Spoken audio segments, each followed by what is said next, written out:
That's okay. Be jealous, boys. Be jealous.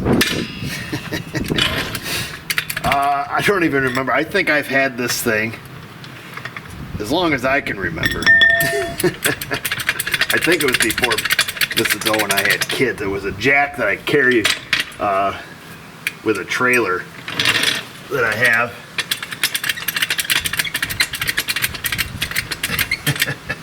It's pretty pathetic, but it does the job. It does what we need it to do.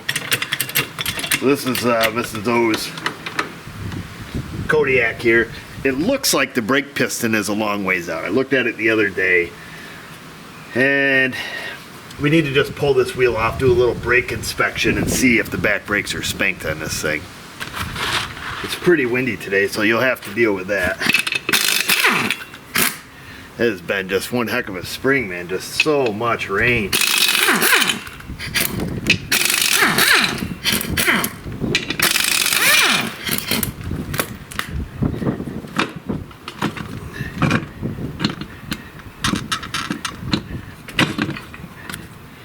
Right, we got our little hubcap there.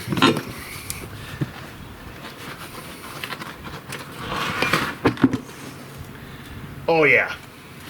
We're down to the metal, boys. I mean, if it's not, it's gotta be about a pedal pump away from hitting. Now we gotta figure out, oh, I think I see, oh, okay, interesting.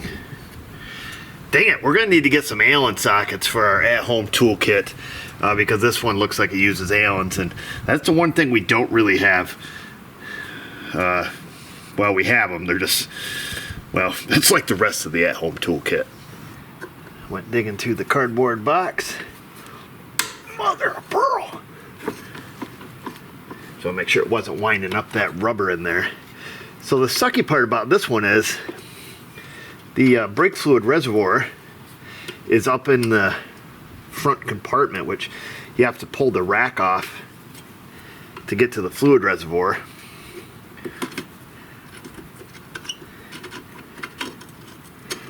So we won't be doing that right away. Not that that's a huge ordeal. Oh, that's kind of weird. So I guess we could probably look at the book. We have the manual. So this nut backs off here. Oh, okay, there we go.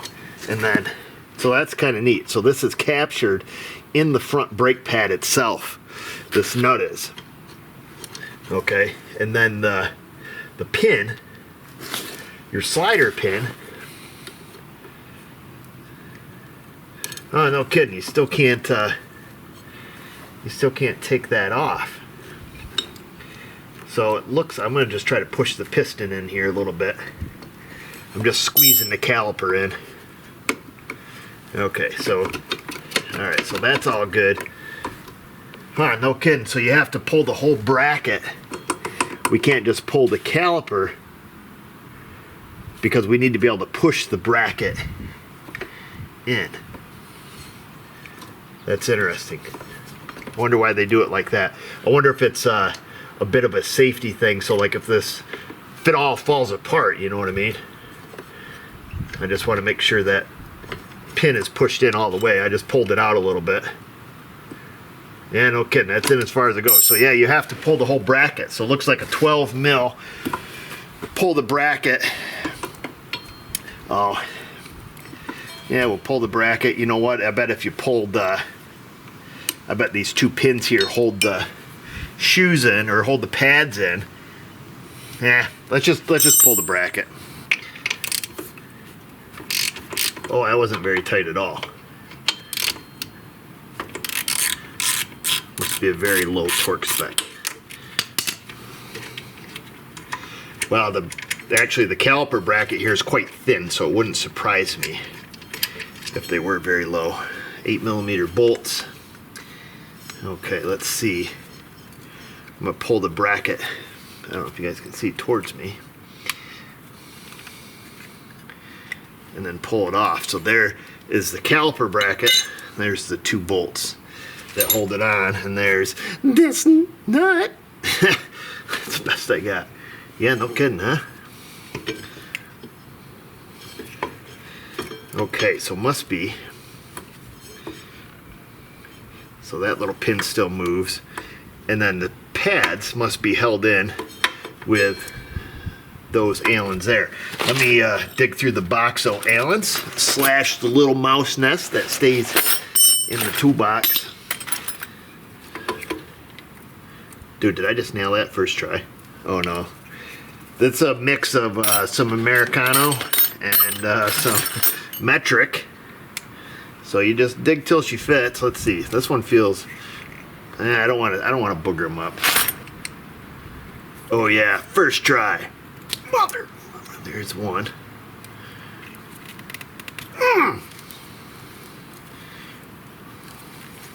And there's two.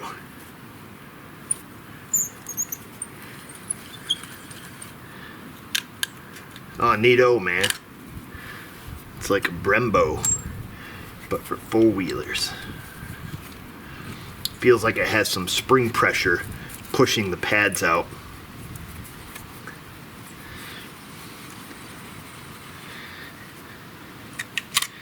There's the second pin. They both appear to be the same length. Outer shoe, or outer pad. Look at that little guy. Mrs. O is running on borrowed time. And that is the inner pad, which literally looks like it just hit metal. Perhaps today even. What's she using so much brakes for? And there is a little spring in the top half of the caliper there. It sits down in there. And this is our other slide pin here.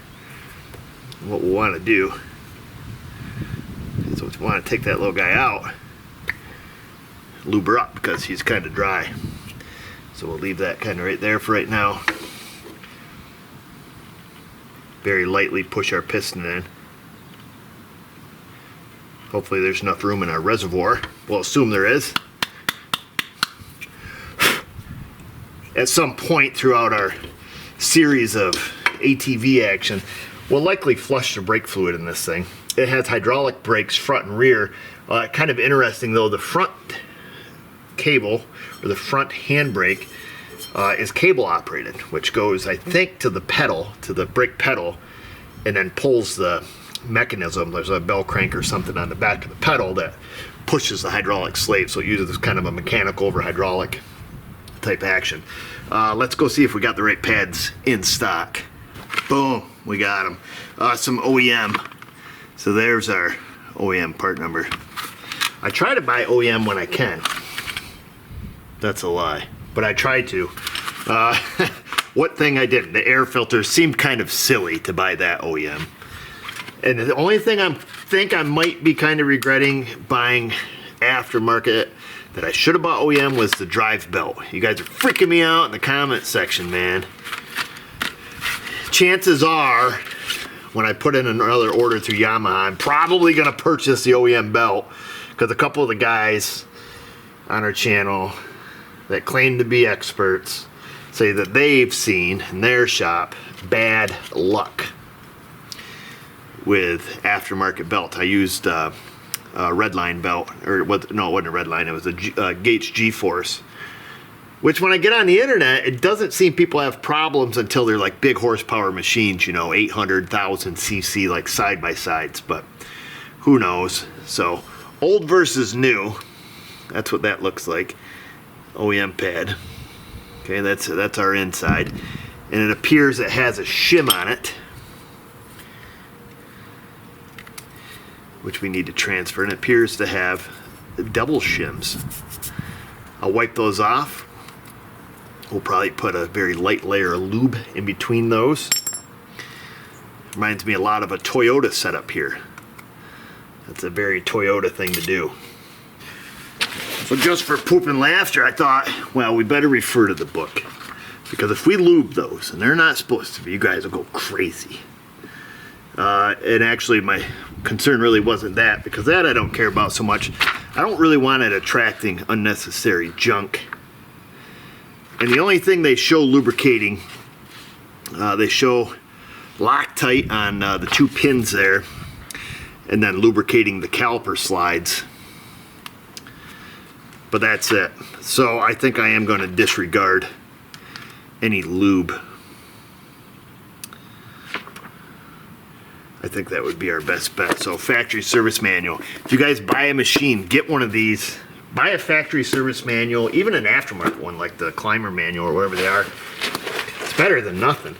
And honestly, I buy the used manuals on the eBay because you can get a used OEM service manual pretty reasonable. You know, 20, 30 bucks or something for a factory manual. So I'm going to take and stick these together like so, and then the outer one as well has a 2-piece shimmy on it. That inner one feels almost like this, almost feels like fiberglass of some sort, and has kind of that jive to it. You jive, turkey. That's what it feels like. Old one, new one. So you're gonna be stopping on a dime. Actually, it stopped pretty good before. Can't complain. Who says you need pads? All right, we're gonna shine up the caliper pin here. That's one of them. Sill Glide. We're gonna use a little bit of that. Not a sponsor. AGS Sill Glide.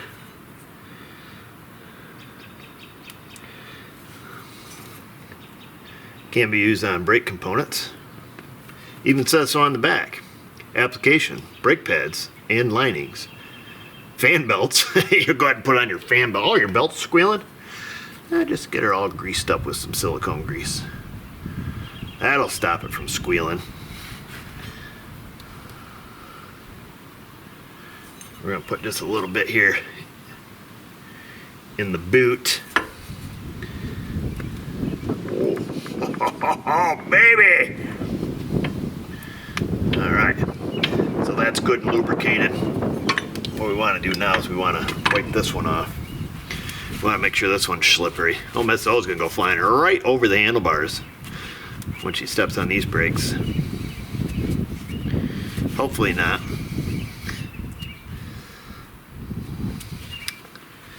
We were talking about that the other day, how we don't handle crashes and bodily harm as much as we did when we were younger. So pre-babies,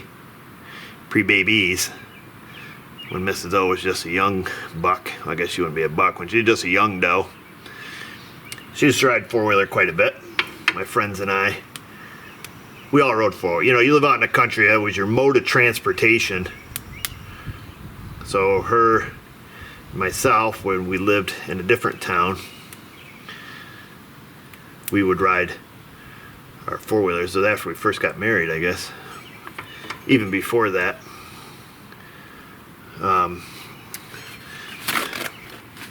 we could just leave right out of our house and you just hit the trail and you could ride for miles and miles and miles. And we'd ride over to our buddy's house. Our one buddy had a track. This is back when we had sports quads.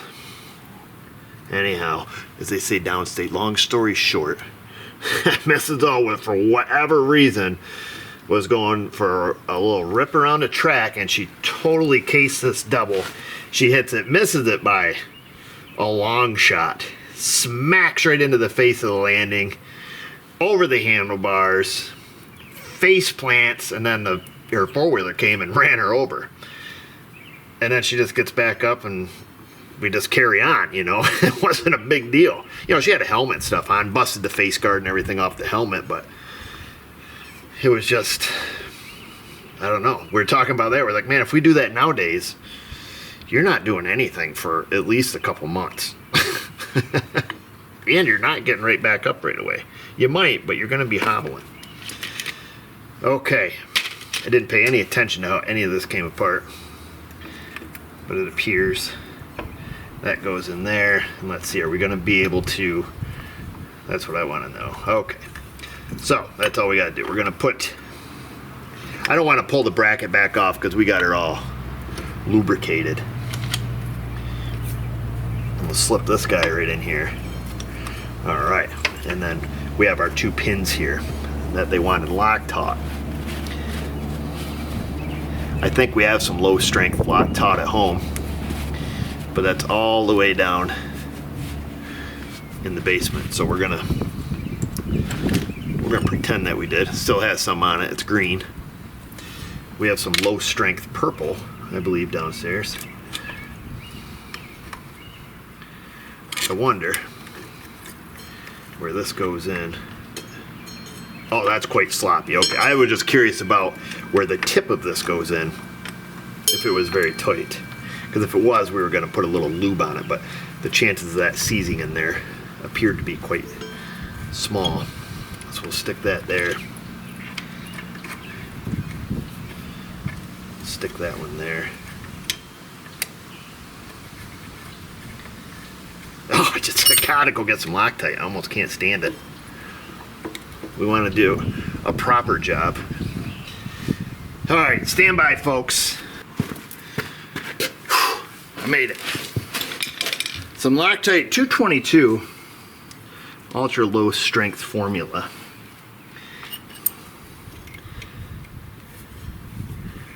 Can't say I've seen green other than sleeve retainer or the wicking Loctite, I believe, is green, and there must be some other manufacturers, obviously.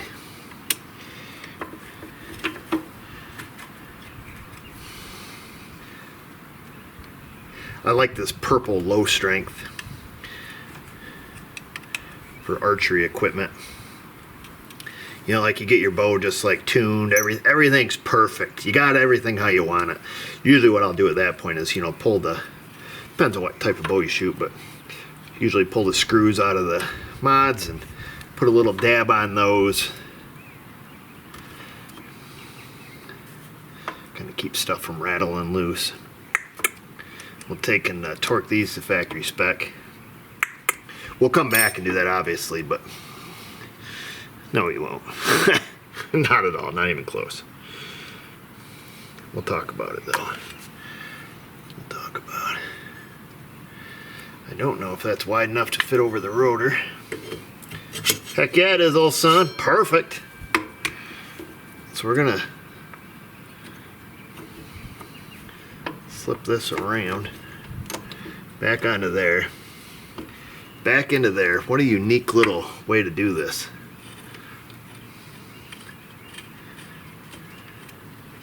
Neato, man.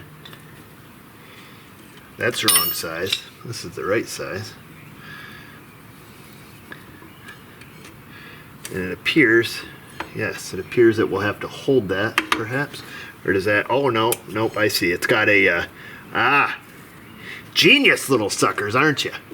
The pin must be, I didn't even look, it's not round, and it spins. It's got a flat that goes inside the bracket. That way there we can tighten it up once we get it on without having to hold that pin. Way to go, engineers at Yamaha. Just like that. Guide me in, baby. We got it. We probably should have a look at our front brakes as well. I don't know at what ratio these wear. I would assume the front brakes last a lot longer. There's two of them, but I guess that would really be dictated by the amount of square inches of material. But I assume that the rear brakes are used more on a machine because you have two options. You got your foot brake and your hand brake.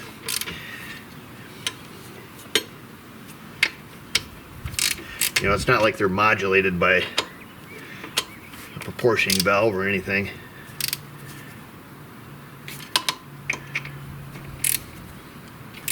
So what we'll do is we'll snug these up very lightly.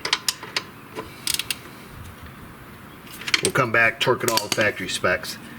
Can't budge that at all. Let me pump up the pedal here and put it in neutral. It's mostly because our jack leaks. Apparently, because that tire was on the ground. Good thing we had our tire of safety under here. Oh yeah. Oh, she's smooth as butter, boys. Make sure we come back here. Tighten that up. And that's it. She's good as new. Look at that. Look at that. We got lucky because we did not want to have to put a rotor on this thing. Yeah, no harm, no foul. There's probably a measurement spec and all that stuff, but it's about that wide, and that's probably good enough.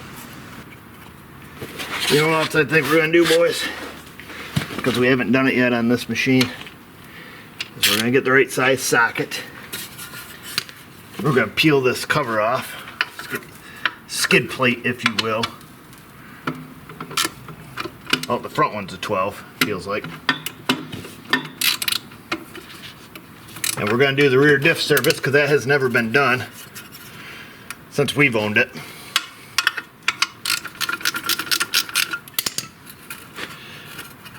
Looks like it's just like Big Bear. We already did a video on Big Bear.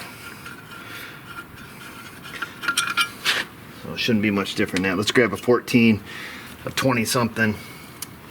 Big Bear I think took Allen. The drain bucket won't fit under here, so we gotta move our jack over. Let's see, would the tire have saved us? Yes, it would have. And apparently there's nothing sharp under there to jam a hole through the sidewall.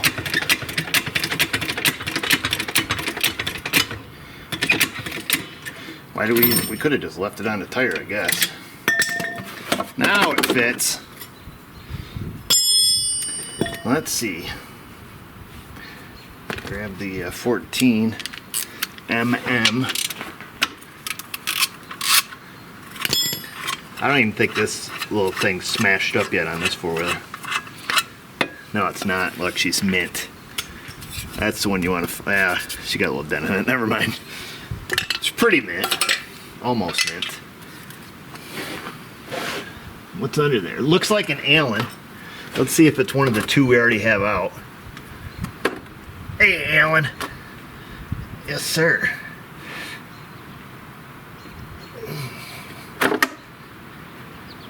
We definitely don't want to break it.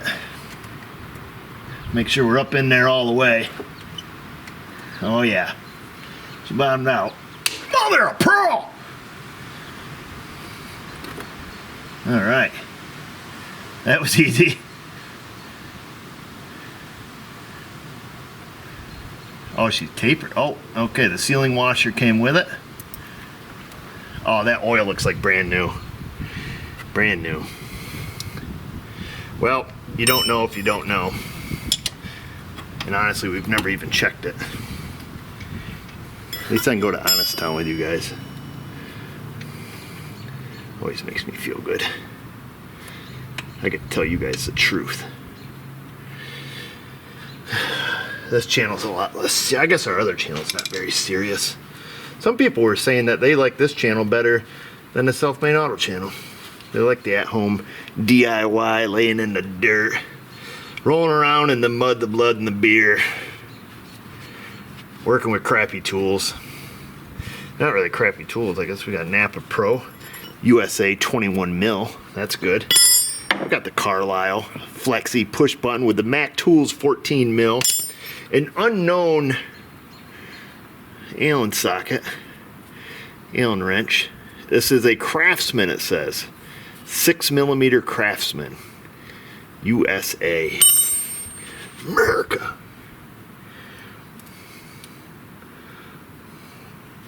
Well, that's done enough.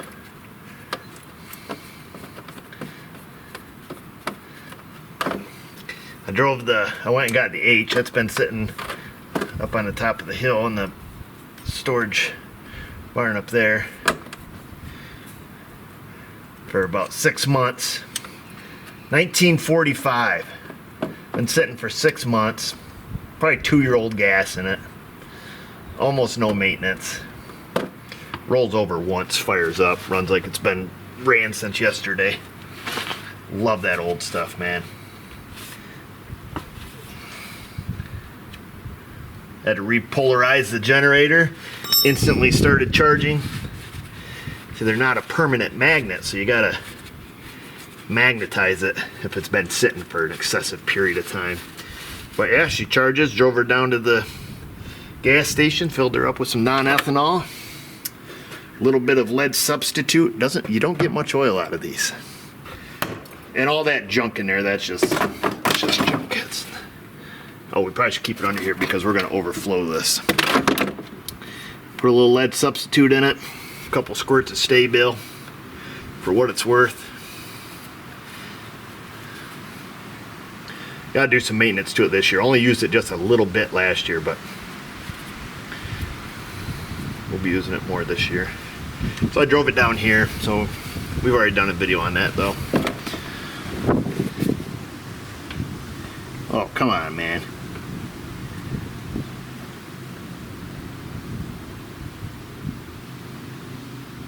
We got this side jacked up a little high. Probably should let her down a bit so we don't get a false reading. We'll eyeball it with the ichrometer, make sure she's level. I guess you don't use an ichrometer for leveling. Use that more for measuring.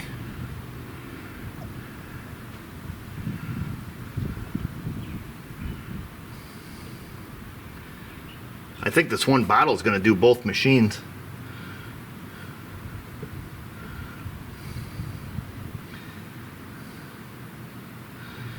We also got to have a look at our generator sometime. That's had literally no maintenance as well. Not big on the maintenance thing, as you've probably come to notice. But Mrs. O said the generator kept shutting off yesterday. She's trying to do some cleaning, and the generator kept dying.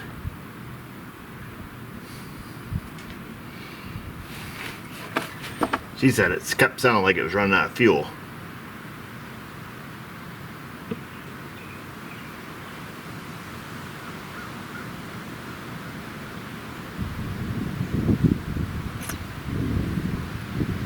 I feel like I'm putting in a lot more than we took out. I know on Big Bear it said that it was filled to the bottom of the threads.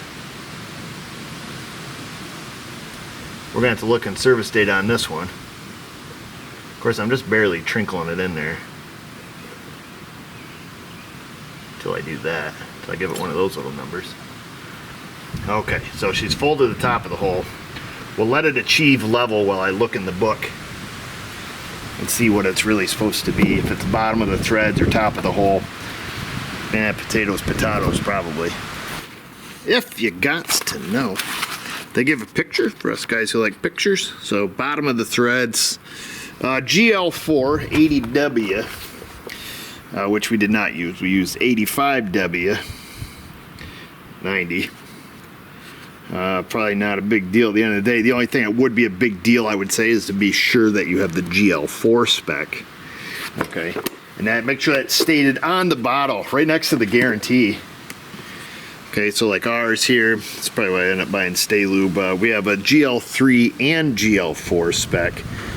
So she's non-corrosive to the non-ferrous metals. Your copper, bronze, other yellow metals, I guess it would be.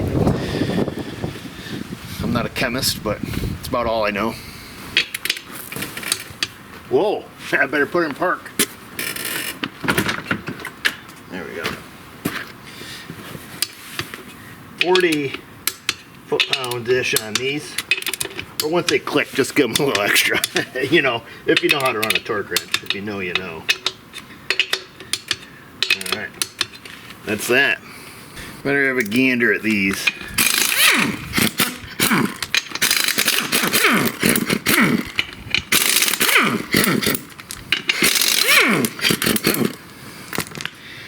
There we are.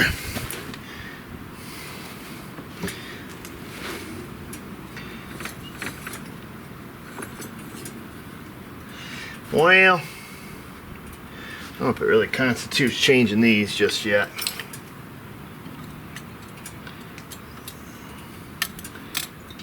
Of course, I can't see either. There's that. I don't know. But I don't know. Let's see. Maybe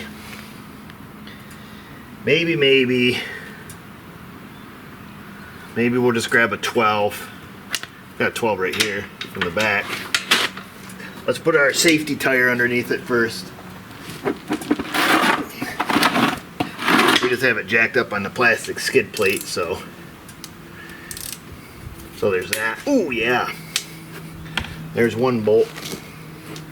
How about you just turn the wheel, ding dong? There's this guy. There's that bolt. Let's just pull it off and have a gander, shall we? We have new pads. We've got them in stock. Let's just crack these loose just in case. It's probably one of those things, you know, it's like, well, pads are pretty inexpensive. And we're gonna pull it apart to see if the pins and stuff are seized up anyways. While you're in there, you guys know the story. I'm not doing the proper brake service in regards to the brake fluid and all that stuff, simply because I don't have any at home. We will. That's going to be added to the list of things to do, because I'm running out of content for you, so I just got to keep making crap up. No, there's always something to work on around here. And what I have found, interestingly enough, I lack quite a bit in the maintenance department just because I work on crap all day. When I come home, I don't want to work on my crap. I want to do my hobbies, which don't include anything to do with cars. If you can believe that. I know it really broke some of you guys' hearts when you found out I am not a car guy. Matter of fact, I don't even like cars. I think cars are stupid.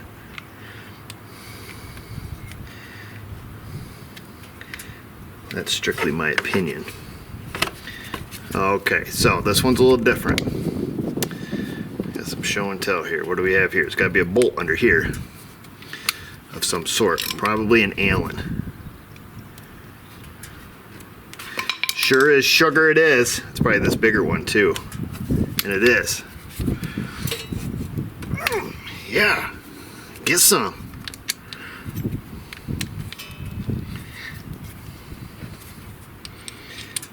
Quite got enough lead in your pencil for that one, boy. Break.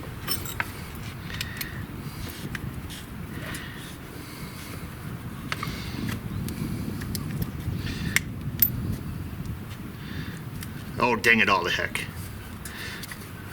The rubber pops back on. Okay, there's a washer at the end of that one. Pay attention to all this, because I'm not gonna. Slip that pin out. Some factory lube on there still. And then there's this pin, which we started wadding up the dang rubber on. You better not have broke it, you stinker. I did not. You're lucky, dude. You're freaking lucky. Okay. That had a washer on the end of it, though.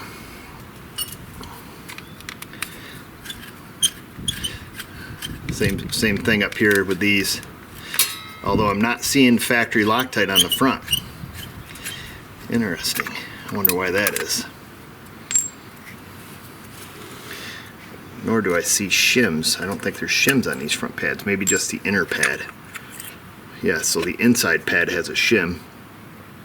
The outside don't. We'll have to compare these. These are a factory brand. We'll have to compare them to the new ones.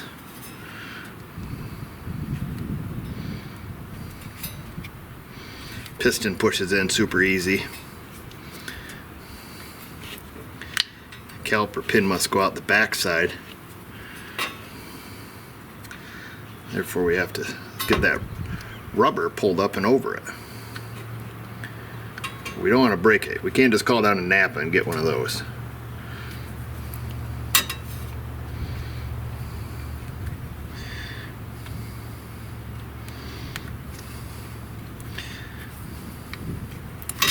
Alright, and that pin comes out the back side.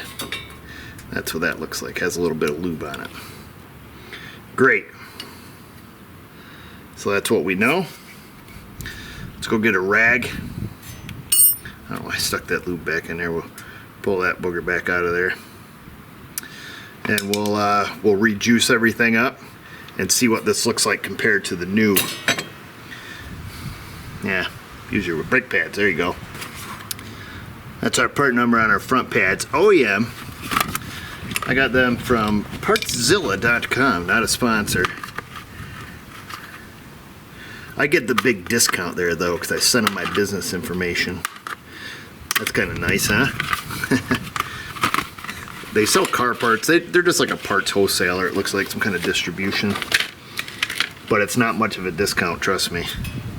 If something costs a normal Joe 35 bucks, I'll buy it for like 33.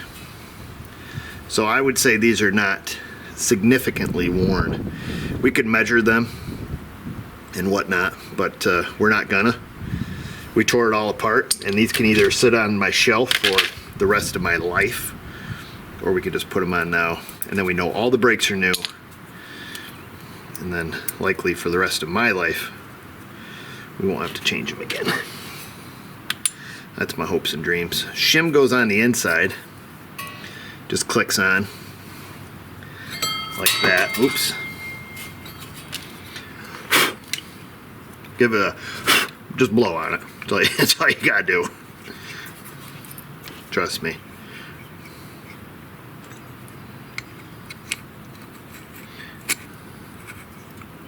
Oh, come on. Bro, it does not go in from the front side. Gosh. Welcome to Amateur Hour at SMA. Well, I guess this is an SMA. I don't know what you call this channel. It's not South Main Auto. It's not that size either. Get that one started. And then you got to kind of push them down. They've got a little bit of spring tension in them. See, if I do this right, it'll be just outside. See, look what I'm saying. Can't you see what I'm doing?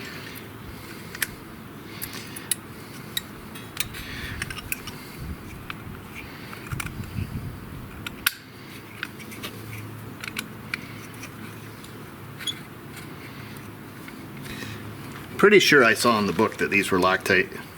Loctaut. I don't know the past tense of loctating something. It's been loctated. We're going to put a little low strength Loctite. These fasteners are probably outside the range of what this Loctite covers, but a lot of people don't know that, and they think I'm doing a good job anyways. So, whatever.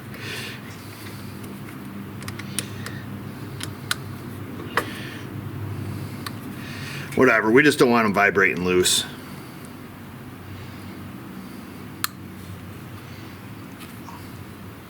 That's what we don't want at the end of the day.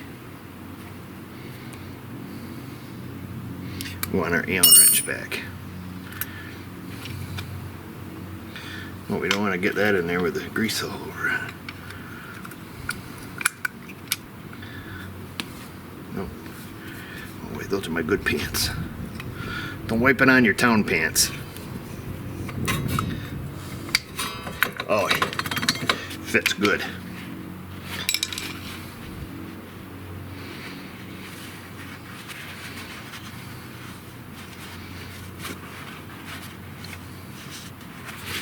That looks good. That looks really good.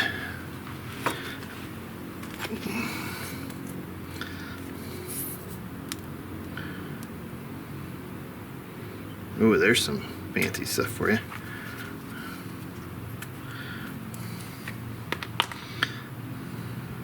Use the cleanest finger of the 5 you have.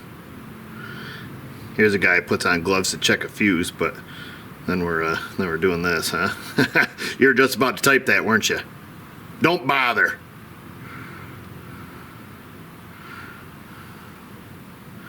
I already know.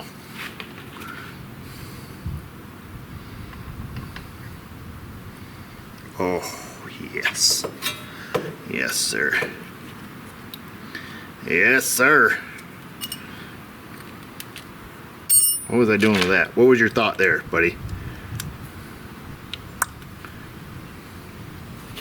Yes, sir. Here's a little washer. Trying to wipe it off with my dirty fingers. Wipe it off on the towel. Mr. Hanky.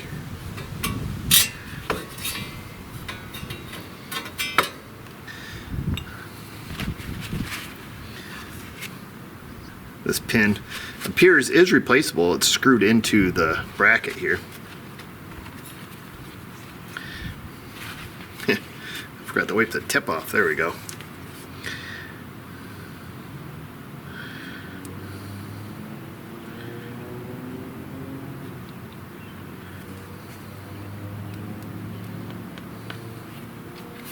So we'll put a little schmoo on that.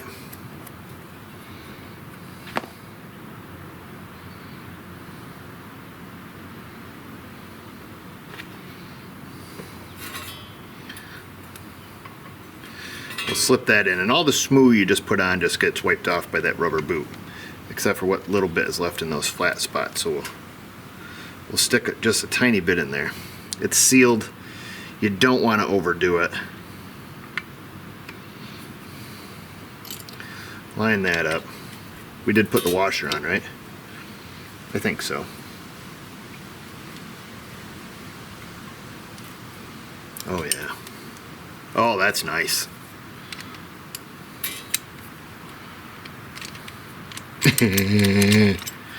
Come on, man. People are watching.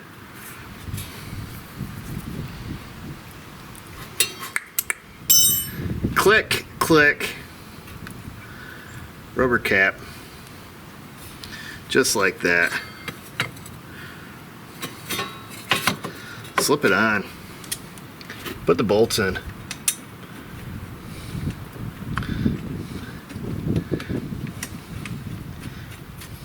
Just like working on a car, only miniature. Like if a car had a little baby, that's what it would look like.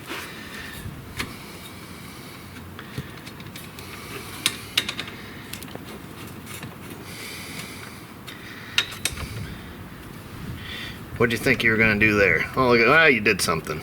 You did something. Now we have to do this on the other side as well.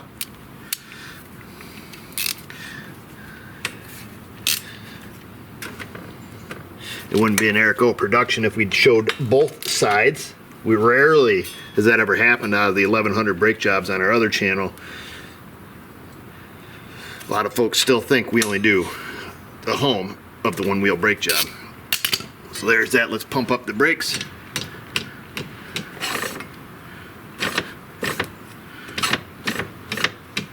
Feels like they're gripping and grabbing, boys. I think that's good. Did we snug these up?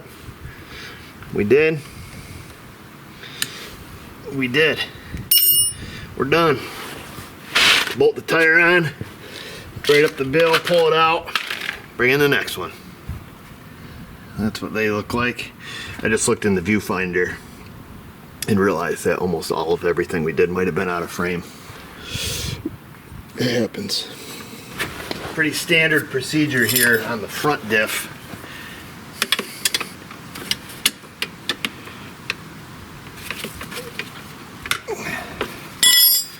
This one did not have a plugged up vent like the Big Bear. Standard fill plug with washer. Same thing on the bottom. Took a small Allen. I think Big Bear did too. This little guy here with a sealing washer. Now I did elect to remove the plastic skid plate there. It has a hole in it so you can do this process, as they say in Canada, without pulling the skid plate. However, I know when I fill it, I'm going to spill probably a quart and a half, and we'll get the 2/10 of the quart that it holds in the hole. This one's a little different than Big Bear, the way the front end's designed. This looks more like the rear diff. So I'm just going to go slow and steady. Of course, we're nearing the end of this jug, so we might have to open a second one. If I was at work, I just would use a fluid transfer tool or the little rose duster, put a piece of hose on this thing, you know what I mean?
for those of you that are wondering about the the gator and the black panther and other various foam animals you see in our woods, we shoot 3D, and it's part of our 3D course. We got a 1 mile course, and so in case you're wondering, it's not a real alligator or a black panther or a javelina.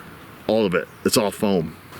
That's it, folks. So that's your front and rear brakes on your 2000 Yamaha Kodiak. No idea what years it covers, but it's probably quite similar to other ATVs, would be my guess. But then again, I'm just guessing. Front and rear diff, quite similar to Big Bear. Not exactly the same, but pretty dang close. And it seems good. The brake pedal feels good. The hand grips feel good. Everything feels great. And fortunately for us, we're not going to be dying now driving with the metal to metal. Not that that would kill you. You got a lot of caliper to wear through, let's be honest. That's it. She runs like a champ. Things that we're going to have to do that we should have done today. Technically, you know, we should flush out the brake fluid. I got to bring home some .4. We can do that. But like I say, this thing's kind of a pisser because to get to the reservoir that runs the rear brake caliper, it's up under the, up under the front. So you got to take all this crap off. Because I don't think you got to pull it. It's 4 bolts. Okay, let's not take it to the stupid level, Eric. So we have to do that, but I don't have any fluid anyways. And realistically, before we push the calipers in, we should have made sure there's room in the reservoir. But I'm assuming that there was no other maintenance done to this machine for 25 years, so I doubt that anybody, topped off the brake fluid. That's a big assumption again. So I do a lot of that, a lot of guessing, a lot of assuming, and a lot of just making stuff up. That's what makes our channel great. So you guys are great. We'll see you on the next one.